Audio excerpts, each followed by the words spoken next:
When investigators entered the Washington suburb apartment of Christopher Paul Hassan last week, they discovered this cache of weapons: 15 handguns and rifles, more than 1,000 bullets, also steroids police say Hassan had been planning to take to be a more lethal killer. The sheer number and force of the weapons that were recovered from Mr. Hassan's residence in this case, coupled with the disturbing nature of his writings, appear to reflect a very significant threat to the safety of our community.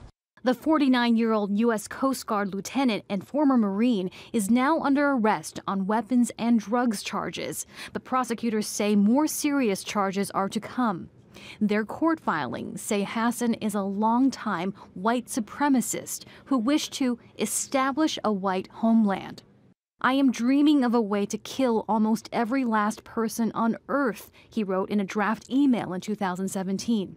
"I think a plague would be most successful, but how do I acquire the needed Spanish flu, botulism, anthrax?"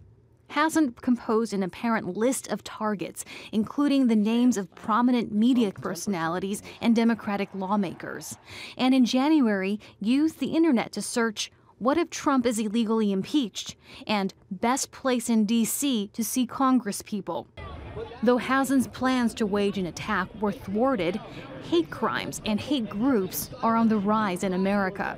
The civil rights group Southern Poverty Law Center says 2018 saw white supremacy groups surge, driven by extremist fears of losing a white majority by 2044. We've had a real backlash in our country to its changing demographics. We've seen that in the growth of hate groups really for the last 20 years. Trump has exacerbated that, but he didn't create it in the first place.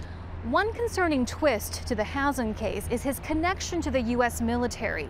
The lieutenant, now labeled a domestic terrorist, worked in the headquarters of the Coast Guard here in Washington. In fact, he used government computers to research his targets. A spokesperson for the Coast Guard says it was internal agents who led the investigation into Hassan.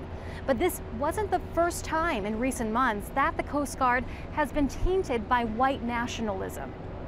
In September, Twitter users noticed an officer flashing a sign that can mean white power in the background of a televised interview. The Coast Guard never identified the man, but said his actions do not reflect those of the United States Coast Guard. The cases, while isolated, expose concerns the U.S. military is fertile grounds for elements of white nationalism, a growing fear in troubled times. Heidi Zhou-Castro, Al Jazeera, Washington.